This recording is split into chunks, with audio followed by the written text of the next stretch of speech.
Well, thank you all for showing up for my little talk about Mickey Spillane. I'm very excited to be able to share some of his history here in the inlet. In fact, that's one of the reasons why I started this Facebook page called Mickey Spillane's Life in the Inlet. A lot of people that are under 40 don't know who Mickey Spillane is. Christine does a walking tour out on the inlet, and when she mentions Mickey Spillane to some of the younger folk, they don't know who he is, okay?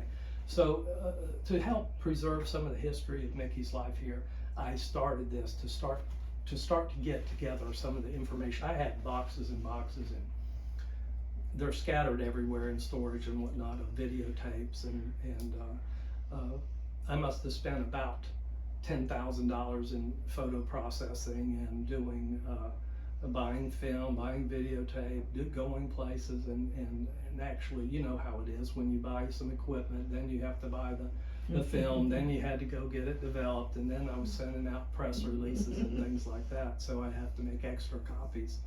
And of course I would give some copies to Mickey too. And so in the way that I categorize Mickey's life here in the inlet is after Hurricane Hazel, 1954, I guess, he came to the inlet. And it's that period between him being here in the inlet and his divorce with his first wife in 1962 or 63, around there. And things took a really different turn, and you can thank Mickey Spillane for all the people we have here, because every week he would get interviewed by some newspaper or magazine, and he would tell them where he was at, and they didn't know where Murrells Inlet was. So he would explain it's just south of Myrtle Beach, and in some ways he would just say I'm south of Myrtle Beach, because people knew where Myrtle Beach was.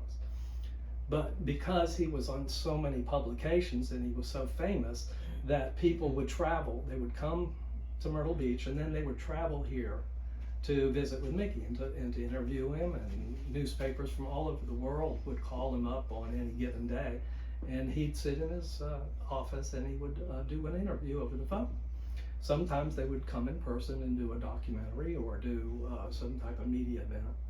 And you can see by some of the information here that I was able to use Mickey to help promote the conservation of sport fishing, of fishing in general. And we both had very similar interests. He was in the Scouts when he was very young.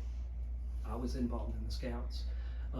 My dad was a flyer in Korea and Vietnam in the military, and so was Mickey. He was in the Army Air Corps, so he was a pilot, and he was also an instructor. So when my dad would come over here, he and Mickey would talk all the time, you know, stuff that he never told me about. You know, my dad would never tell me about what he did or anything, which I really didn't care. But I mean, you know, we were just hanging out, and so Mickey and my dad would get into these discussions about flying. So it was always I would sometimes invite some of Mickey's friends over here and get him to talk a little bit more. And there were occasions when I would set up my video equipment at his house to try to get him to speak a little bit more about his personal experiences, but he wouldn't do that. Once he was on camera, his persona would overtake his regular person thing. He was always on camera in some way or form, you know. So I'm going to go to the page that I'm working on. Is called Mickey Spillane's Life in the Inlet. It's on Facebook, and I'll use this little opening if we get it, if we can get the Wi-Fi to work down here. Sometimes it doesn't work as well. Okay, this was on Entertainment Tonight. It was in '95, and that's Mickey Spillane's home. Okay. And he had his boat, his mud boat marina was right beside his house, and he had bought the house right after Hugo, I think, for $15,000 or something ridiculous. He just wrote out a check. And it was a fun time for him because he loved the water, he loved boating, he loved to fish, and he was very well known, I mean, worldwide. I mean, he sold millions of books, and was 7 of the 10 bestsellers. He was in 7 of them. You know, I mean, he was so well known that people from all over the world knew who he was. And sometimes he would get calls from Germany, or he would have people from Europe that would come and interview him. And I would stick around. I liked being with him when he was doing that kind of thing, because then I could take a few pictures or document it. So, as you can see, he was so great. Was he the artist of his work as well? No, he worked with some of the first what do you call funnies, the comics, when they first got started, the golden age of comics is what they call it. And his first book was Mike. He wanted to make a comic called Mike Danger, and that turned into Mike Hammer. So that was how it all started. And it's really interesting, very interesting history about it. Now this is, you'll have to excuse me, but this is a videotape that I actually recorded at the time. So whenever he was doing something, I would try to record, you know, on video some of this. And luckily I did, even though the quality is terrible because these videotapes degrade, you know, and I had them in storage for so long that some of them I can't even use. So I'm really saddened by that, because there was a lot of effort and time to spend in there. Mickey Spillane Fishing Danger will be in stores next week, and Mickey was highly honored in New York this past week. She was named a Grand Master by the Mystery Writers of America. That's the highest award that group has gained. Well, I'm going to go ahead and cut this back. But as you can see, there are some very interesting aspects to his life here in the inlet that aren't really talked about. And I'll go over some of them in just a second. But I helped, Max Collins was a really good friend. Hey there, come on in. But the problem with trying to separate Mickey from his media life and his life here in the inlet was that he was pretty content being here with his pickup truck and living on the water. And he would come by here when I was working and bring a Hardee's biscuit and a cup of coffee, and we would sit, and he would sit on the commode in there, and I'd be in there working, and he would start talking about, you know, the state of the world, and he was very conservative and thought the whole world was going to shit, you know. And I kind of agreed with him. You know, we were kind of like-minded in that respect. And Mickey also, every Saturday, he would come by and we would do Bible study together. He was a Jehovah's Witness, and I'm not a Jehovah's Witness, but I'm very spiritual, and I enjoyed his storytelling about the Bible, and I'd look forward to seeing him, and we would sit down, have a cup of coffee, and go over some of the research that he did. He was a constant, read the Bible, you know. And so it was a pleasure being with him when he was discussing this kind of his spirituality, and he shared stuff with me that he would not have normally shared with people. So I'm not going to go into that, but what I can say is this, is that he was the kind of person that you could sit with and have a cup of coffee, and an hour or two would go by just like that. You know, it was a time when we didn't have cell phones, didn't have computers until later, didn't have cable TV. You know, you got a few channels, and life was a lot simpler. The good old days. Yes, the good old days. And I kind of agree with Tom. Tom grew up in this area, and when he left and he came back, when did you come back in this? 2001. 2001. It had changed so much that he was shocked. Literally, it had grown to be such a different place, didn't it? Absolutely. Sad. Yeah. Yeah, from what I remember, walking barefoot on these back roads that didn't have the gravel on it, what it had was sand. Right. Well, we were the last road here, was one of the last dirt roads. So, I've got another one. oh, come on in, please. Please. Children? You'll have to, what? Did he have children? Yes, that he did. came down? Yes, he did. I made it this morning, so Come on in. We're just getting started, please. it's. Hey, Megan. She brought Hey, Megan. She brought me goodies. Goodbye, good. y'all. Hey, Megan, have a seat, please. What we're discussing right now is my my friendship with Mickey, and as you know, I did a lot of work with him. And so this gave me an opportunity to just share some of the experiences that I had with some of the folks that are interested. And I really appreciate you being here. The thing that I wanted to get across most was the kind of person that Mickey was genuine. He was kind. He loaned money to people that never expecting it back. And this is the kind of person that he was. He was simple. He liked his pickup truck. He didn't want a fancy car. He did have a fancy car that was given to him by John Wayne. And after John Wayne had asked him to rewrite a script for Ring of Fear. Oh, wow. So this car is probably, I'm thinking it's a 56 MK20. But it's a 56 MK 140. Okay. Wow. And so he was very, he used it as a prop. He used so many things. He was so smart in doing things that were entertaining for the media, and he would get these photos with the doll, and this is one of my favorite photos that I took in Atlanta. And this was in the 80s when we were getting ready to do the Mickey Spillane Tournament in '86. This was before then. I had to meet with the Miller folks, media group, and their marketing people to discuss what we were doing and to see if they would be interested in sponsoring the event, which they did.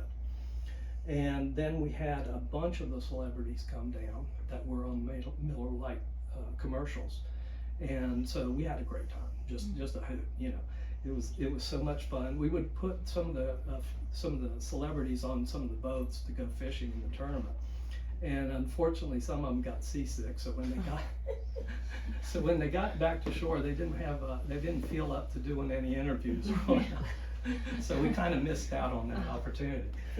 But when we were first getting started, I was doing interviews with the marine fisheries here in the area for. It's called an economic impact study, which I would interview recreational fishermen and find out where they were from, what the kind of fish they were catching. And so I really developed a love for fishing. I've been interested in fishing since I was a kid. But I still teach surf fishing at Huntington State Park, which I really enjoy. And I'm more or less interested in teaching kids. I really enjoy the younger people, and once they get hooked, they really enjoy it. And I like seeing them fishing rather than on their cell phones.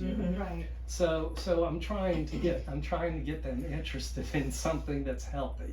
Get out there in the air, breathe a little bit, slow down, and just fish. And even if you don't catch anything, there's so many benefits of just being on the beach. That I feel like it's worth my time. I don't make a lot of money doing it, believe me, but I do enjoy it so much that it's well worthwhile. The other thing that I was going to say was that in 1983, I actually met Mickey over at his house. He was he had a little tiki bar right beside the road, and sometimes he would just sit there and have a beer.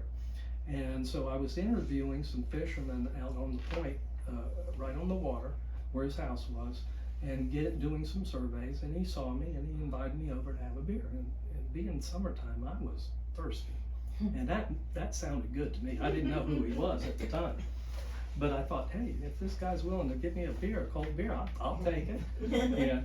But so we chatted and whatnot, and we found that we had a lot in common. And I was telling him about what I was doing, and he said, I've seen the fisheries change so much since I've been here that I would like to do something to promote the conservation of these magnificent fish, whether they were small or big, it didn't matter. And I said, well, I've been working with several of the different tournaments around here, trying to promote the idea of releasing some of the fish, because if you've been here long enough, I know that Tom has, there at Captain Dick's Marina, when they would come in from the party boats, there was a big trash container where they would just dump those fish in. Okay, it was a time when amberjack, bluefish, sharks, certain species of fish, even grouper to some extent, was not saleable. It wasn't. There wasn't a market for it, and so they wanted to take a picture of themselves with the big fish, and then it ended up in dumpster. So it just annoyed me so much, it bothered me so much that I said, look, you know, we got to stop this. There's just no reason for us to throw away perfectly good fish when we could take a picture of it and then release it and everybody's happy, right? Mm-hmm. And the economic impact of the fisheries here in this inlet is so great that people don't really realize just how much money is being spent by these fishermen. It's not so much the commercial fisheries, but the recreational fisheries is enormous. I mean, we're talking millions of dollars. So to conserve this resource, I felt was a priority. And so I started with Mickey. He was a co-founder of the Southeastern Sport Fishing Association. And we used that group as a means to get money, donations and whatnot, so that we could promote the idea of conserving. You know, and we decided that we would use any of the proceeds to give back to some of these marine conservation organizations, which we did. It wasn't a lot, but it was a start. And so over the next few years, Mickey and I would meet about once a week to decide what we wanted to focus on and what he could do. He would promote the tournament and what we were doing in People magazine and different interviews that he would do. So he was really genuinely interested in helping us to save a part of our history here in the inlet with fishing. You know, the idea that we're talking before the commercialization of the Marsh Walk, okay? The Marsh Walk was built in 2000. Once that happened, then there was a rush to commercialize. You know, there was sea-doos and party boats and all kinds of stuff, you know, that there is now. So it's really changed since then. We would sometimes go across the street and watch some of the party boats come in, and then any leftover bait we would feed to the pelicans. And so Mickey enjoyed just doing that, you know, just to throw a few goodies to the pelicans and watch them, you know, watch them pick it up. And so that was our fun, you know, feeding the pelicans. But the simplicity of what we did grew so fast that I was not able to handle it. It was a full-time job. And so for 3 years we did the Mickey Spillane Tournament. We had big sponsors, and we were able to get a lot accomplished. But in 1989, we had the last tournament in September, or Labor Day was the date of the tournament. And about a month afterward, Hurricane Hugo hit. So it changed the dynamic of the inlet. It changed Mickey's life because he had to literally bulldoze down his old house and build a new one because there was just too much damage to the foundation and the overall. I mean, the house was old to start with. So I went over there with I borrowed my dad's pickup truck, and I went over there and filled it with some of the Pecky cypress that he had in his office. And I put it in the bathroom in here. And he came over one day and he signed the wall.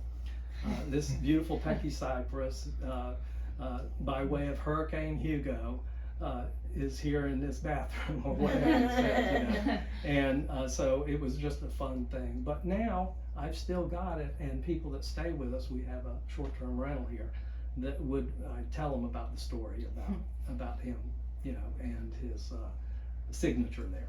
And Nice. he would sit on the commode and we would share a cup of coffee and talk about the problems of the world. To me, that was probably the most precious time, well spent, because we would spend talking about anything really, you know, not necessarily fishing.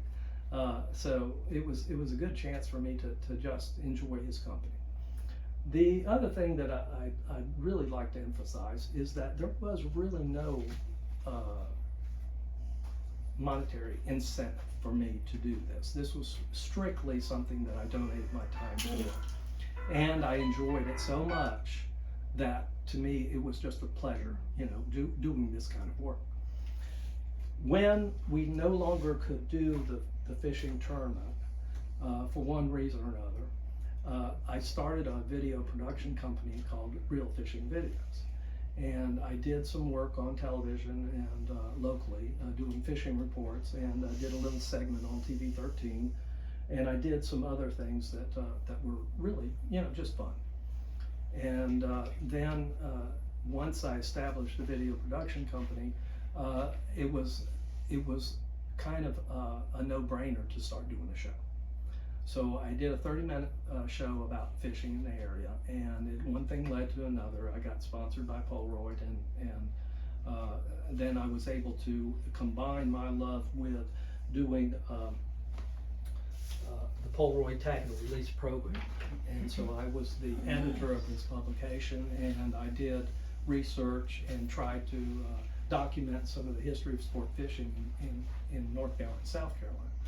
And when I did that, I got to meet so many interesting, boat captains and different people that build boats, and the old photographers on the covered the waterfront in North Carolina and South Carolina.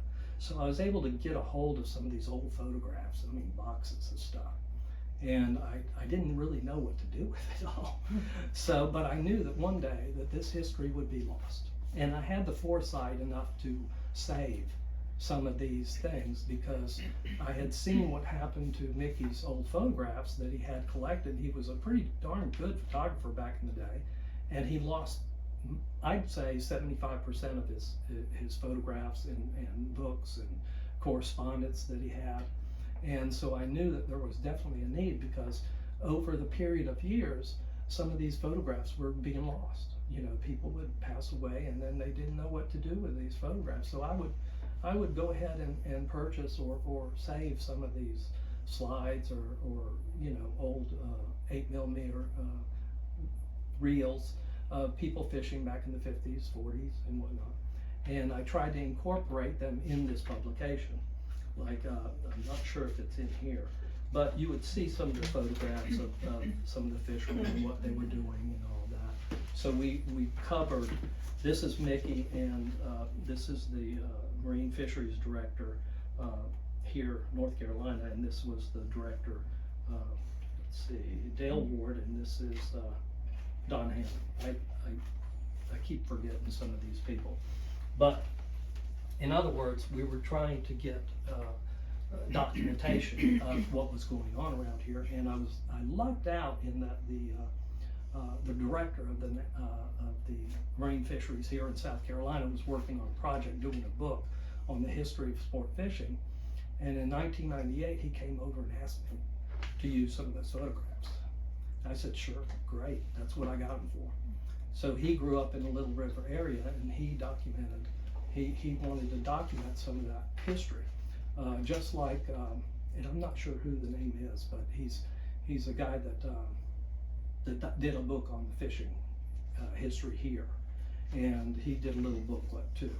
So there is some really good information out there, but you have to kind of get it together. It takes time to put it all together. So in 1990, I started the video production company, and then through I'd say about 4 years, I did the show called the Carolina Billfish Series, where I went to the different tournaments all along the coast, and they were the reason that they did the tournament release format is this is Governor Campbell and Mickey at one of the tournaments. I took this photo, by the way. I didn't know it was being used in this publication. But at the time, we were trying to promote the idea of releasing those magnificent billfish instead of bringing them to the dock. But of course, with some of the tournaments, they're so big that some of them pay out. Even today, they pay out millions of dollars in rewards for the biggest fish. So, but because the governor had been exposed to we were the first ones to do a tag and release tournament of billfish. And as a result, the state of South Carolina decided to do that in the Governor's Cup a few years later. Of course, they never mentioned it in the history of bill fishing here. But I take pride in the fact that I was instrumental in getting that done. Some of the things that we did when we were videotaping, we would go on location at Mickey's Mudboat Marina. So this is some photographs of some of the video production that we did at his house. And then he would come over here and do some voiceovers or suggest some themes that we try to do. And he was always taking a part in doing some of actual directing of the videos. He liked to get behind the camera too. So it was kind of fun. He was really a mentor to me because it was so interesting to see his aspect of what was going on in the time that he was here. And then the changing times in the 90s. The 90s were a particularly interesting period because there was so much growth. And the boats went from, like 20 feet long, that were being used for sport fishing, to being 45, 50 foot, and now they're 65, 75 foot. They're huge floating condos, I call them. And there's a lot of money that is put into the sport. And these guys are serious about sport fishing. They go out there, on occasion they'll fish for, all day just to catch a marlin. But I was lucky enough to get on some of the boats with seasickness and all. And he would make fun of me about, well, did you get sick this time? And I'd say, well, sort of, I kind of did. Let me see if I can get this reel here. I just found a videotape of the show in '93 at Pirates Cove, and I have it queued up so that I can open it. Because some of these tapes are so old that they might break, so I don't know. 924.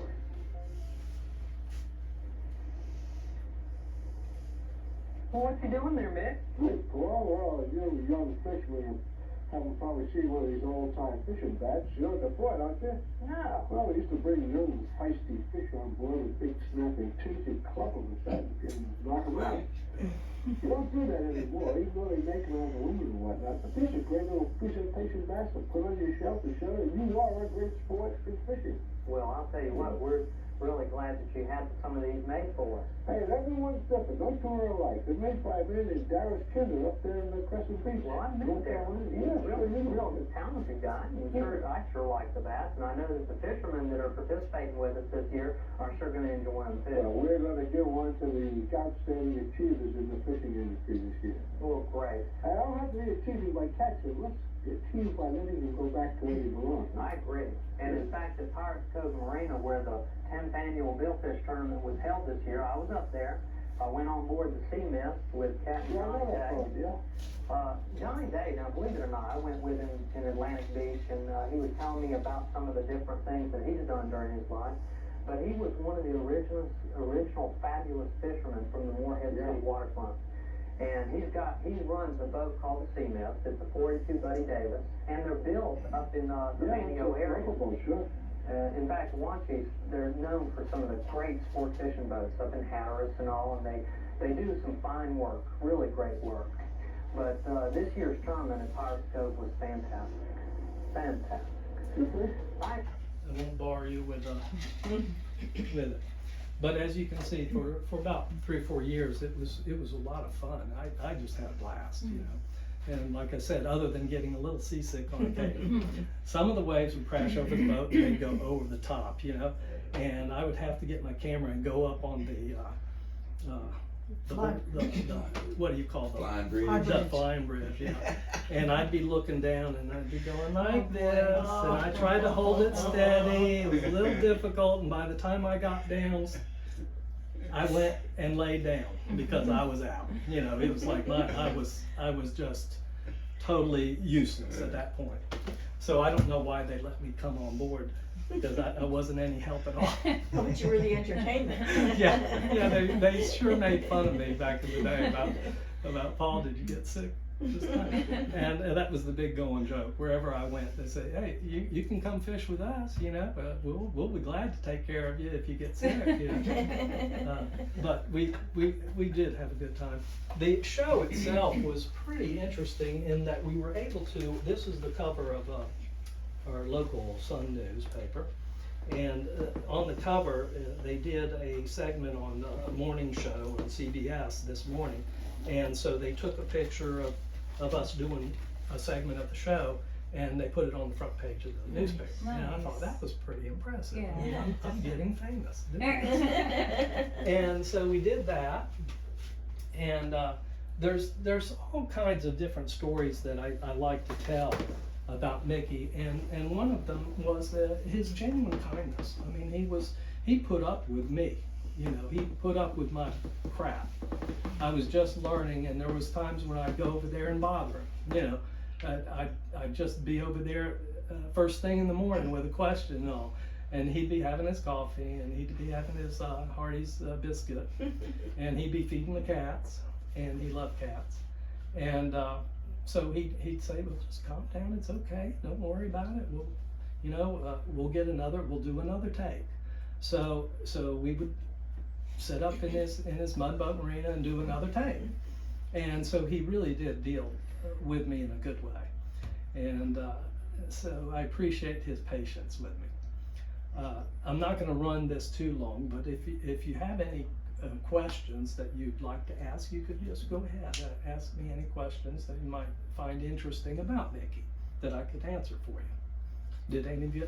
What books was he writing while you were knowing him? Okay, well that's a good one. I read some of his books, but not all. You know, I would go to yard sales back in the day before eBay, and I would go and I would buy any of his books, and I'd take them over there to him and have him sign them. So most of these are signed by him. That's a good idea. You know, Right.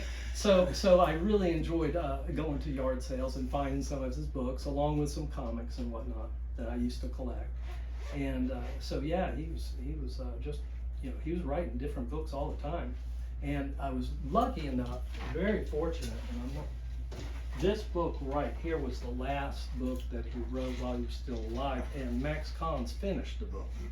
I didn't know it at the time, but when I got a copy of this book after he passed, I found out that he had written a character in there of me. Oh. So I was very honored, and I had no idea, and I was like, golly, I can't believe he wrote me in one of his books. Wow. And he said, the first flight Paul Vernon had been able to get was a red eye, but at least the plane landed on time.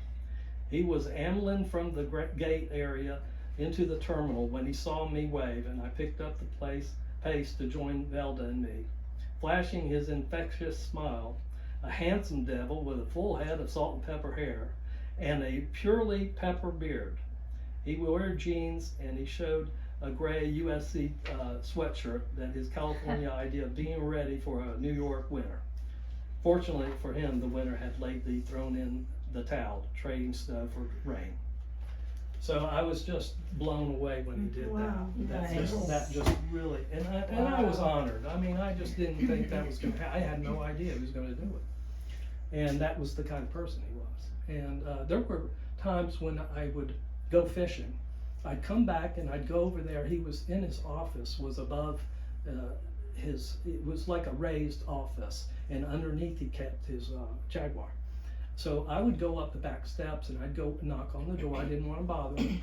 And he had a black leather couch there, and the air conditioning was running.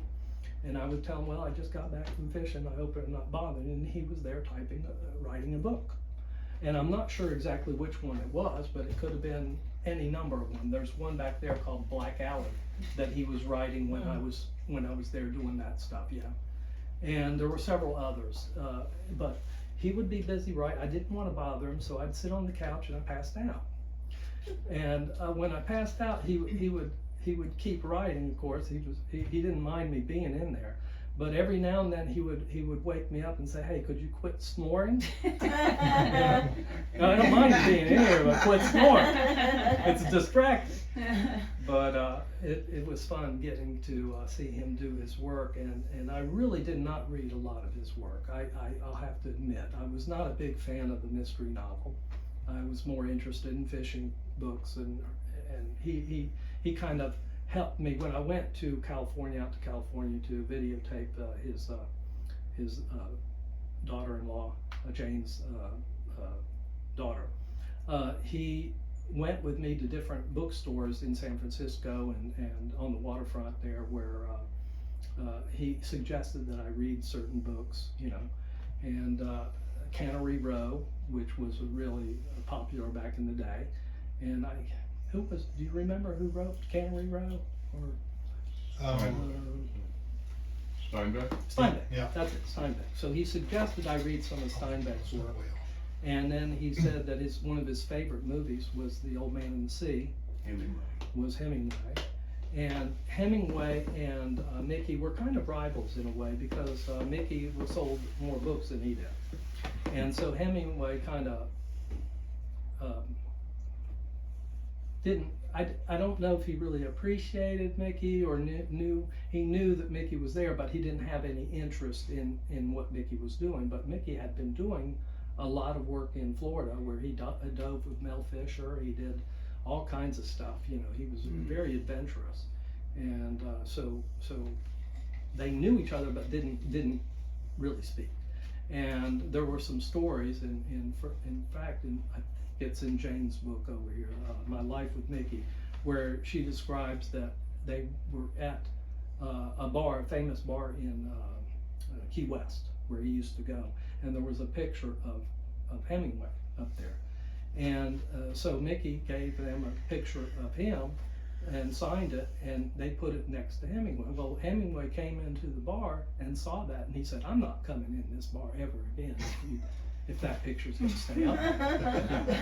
So he got really kind of mad about it, but I don't think it was in a bad way. I think it was just his hangout, and really and truly, Mickey didn't drink that much. He drank some, of course. He liked, should I say it? Sure. He liked a competitor's beer other than Miller. That could get you in trouble, so I'm not going to say it. But so he was known to have a few beers in some of these establishments when he was down there working. The other thing that, as far as book writing is that he seemed to get better and better. It was almost like he had gotten the initiative to start writing again, which for many years he didn't write any. He would write magazine articles, he did some movies, he did a lot of other stuff other than writing.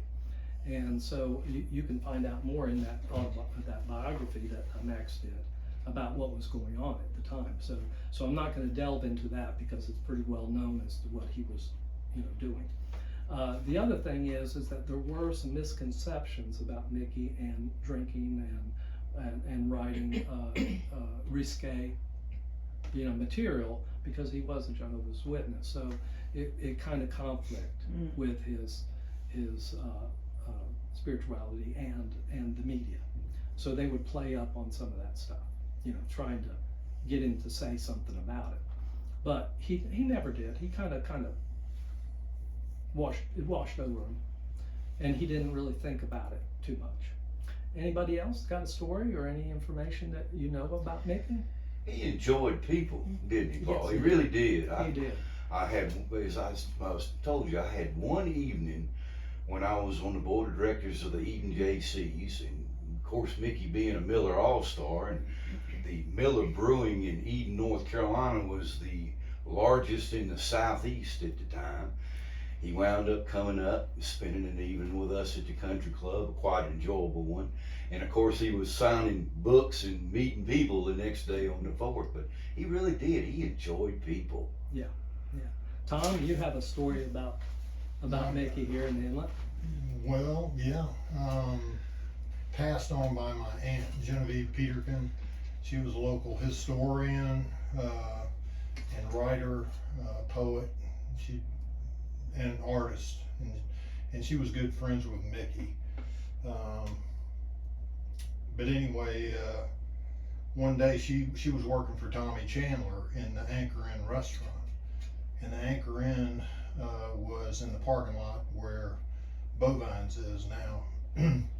And she helped Tommy and Wayne in the restaurant and sat people and just was a part of that scene. Well, anyway, one night she was sitting at her house in Sunnyside, and a Jaguar pulled in the driveway, which she'd never seen a Jaguar before, but it pulled in the driveway, pulled up to the house, and she went out to greet them, because that was kind of the thing in that day.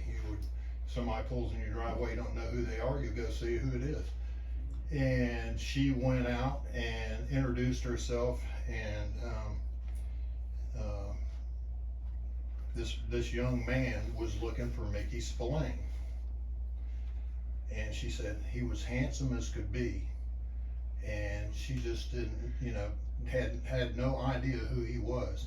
Well, she introduced herself, and he said, well, thank you so much for introducing yourself, and I'm gonna head on over to Mickey Spillane's. My name is Robert Redford. And it's been nice to meet you.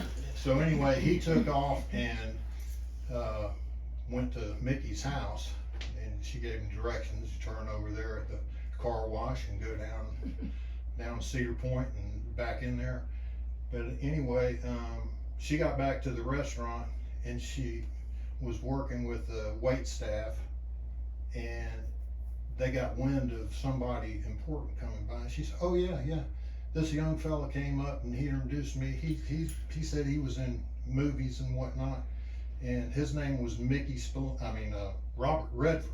Well, the restaurant wait staff disappeared right in the middle of serving people, and all the girls took off and went over there, and that was passed down by my aunt. And I used to see Mickey in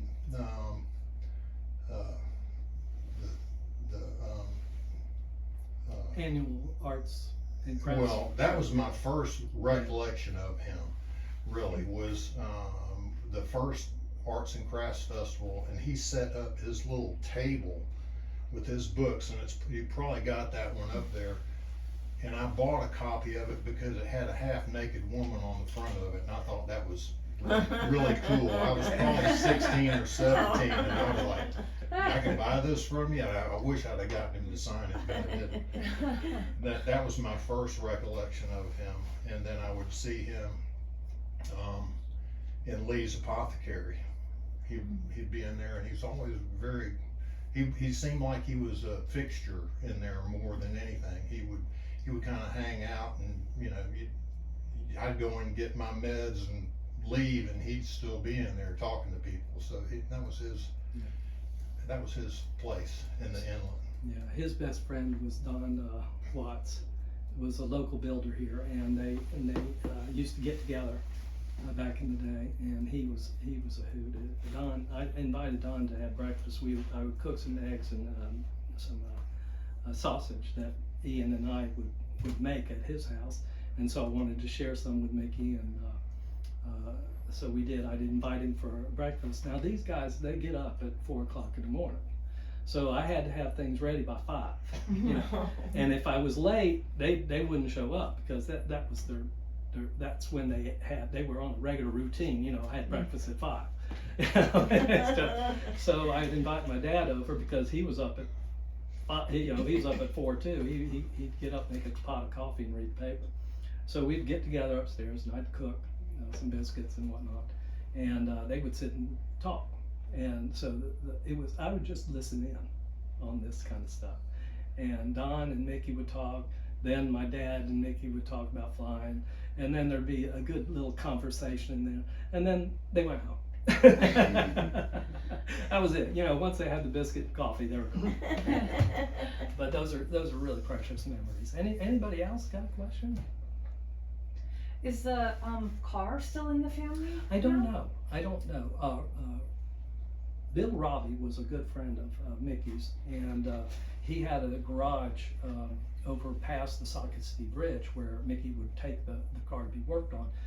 Bill Robbie kept the car for like 2 or 3 years, so he was not in a rush. Mickey would go over there, give him some money, he would order some parts, because Bill was a mechanic in the Army, and he was stationed in England, and became a specialist in the British cars. So Mickey took it over there, and he worked on it, tried to restore it somewhat, and did a fairly good job, but it took him forever. So I don't know what happened to the car after Mickey passed away.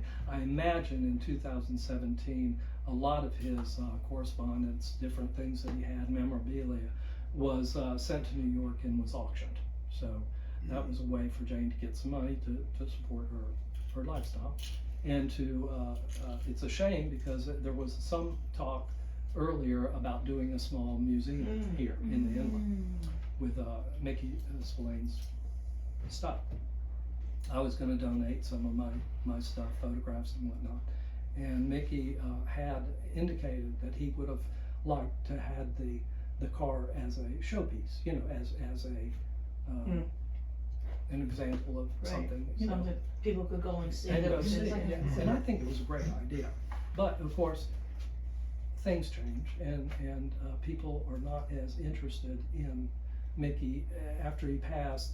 There was, honestly, there aren't very many people who are now alive that remember Mickey here in Inlet. So it's getting to be where most of the people that knew him, like your aunts and people of that generation, I call it the greatest generation, and they were disappearing rather quickly.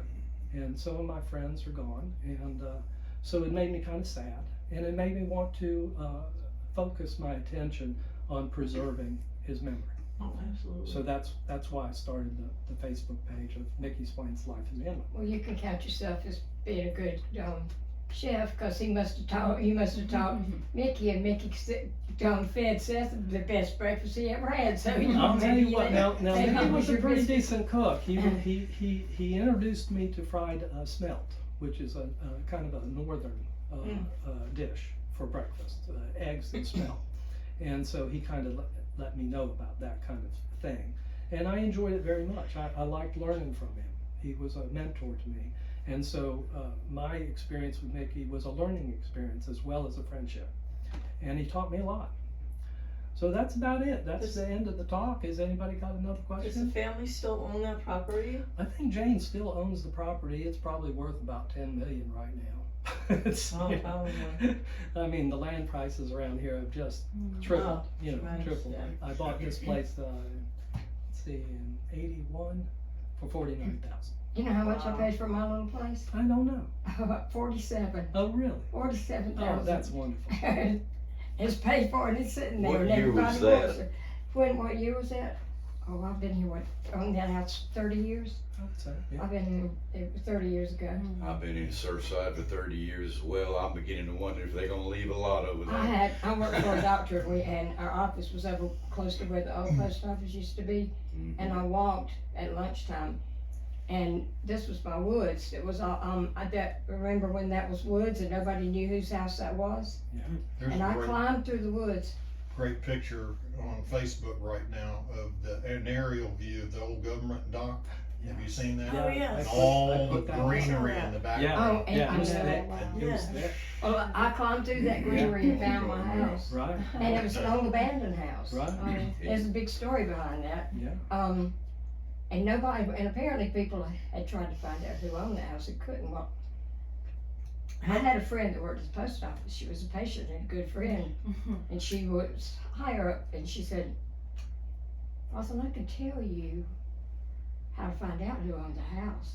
It's not against the law, but you gotta be real careful.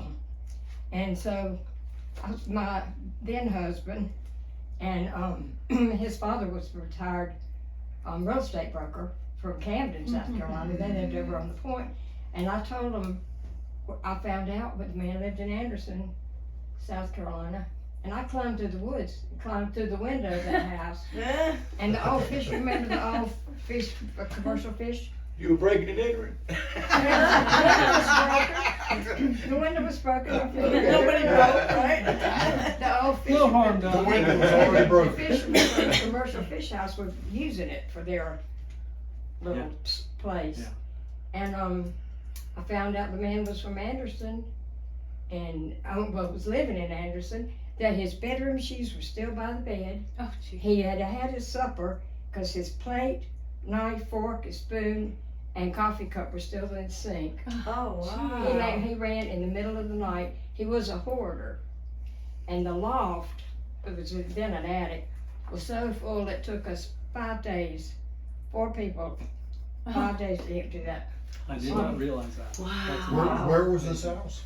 It's right on the corner. It's right on the corner over here. Still here? Yeah. I it's in redid front- it. I it's was in- gonna tear it down. Yeah. It turned out the house owned what Plantation Kitchen was an old restaurant that was down. Yeah. There used to be a pond behind there. Mhm. And the house was built turned out a patient of mine's father built that house out of World War II surplus material. Whoa. And the Methodists bought this lot, That's right. several lots, and they bought that house and moved it there years ago for retired Methodist ministers to live in. Wow, Yeah. what a story. That is And, great. And these are then- great stories. Yes. This is what it's all about. I This is- know. And This is I was exactly gonna what tear I'm the house trying to down and preserve. redo it. Yeah. And I started tearing all those ceiling down and all the wood that was in it. I said, I can't do this. Now everybody wants my house. I just Oh, left it that. like it is. It's Yeah, just that's raw on the beautiful. inside. That's beautiful. That is beautiful. You did such a great job. But it's it goes to show how things have changed. Yeah, yeah. And it used to be so wonderful. Yeah. I It was remember magical. we had a house in Polly's and going from Polly's to Myrtle Beach when Oliver's Lodge was the only thing Yeah. between Polly's and Myrtle Beach. That was, That was that our was favorite place in the sixties, to Yeah. go off with Oh, yeah. Oliver's I Lodge. see your shirt, oh yeah. Snake Man. Yeah. Yeah. That's A true just classic. in this year that Yeah, some of that history just. lump it in my throat, just Yeah. when I looked Yeah. at it, I just. Well, thank you all looked for at coming, and Christine, this is her art studio right there, and if you're more than welcome to go in and say hello and take a look at some of our artwork, that's what she does. We're both artists. This is some of my sculpture over here, and I used to do a lot of it, but now my hands are so shaky I have a hard time using the tools. So I'll every now and then I'll get the urge to do something, and I do it. But thank you again for coming. Thank you, you. Paul, Thank you. very much, sir. Thanks.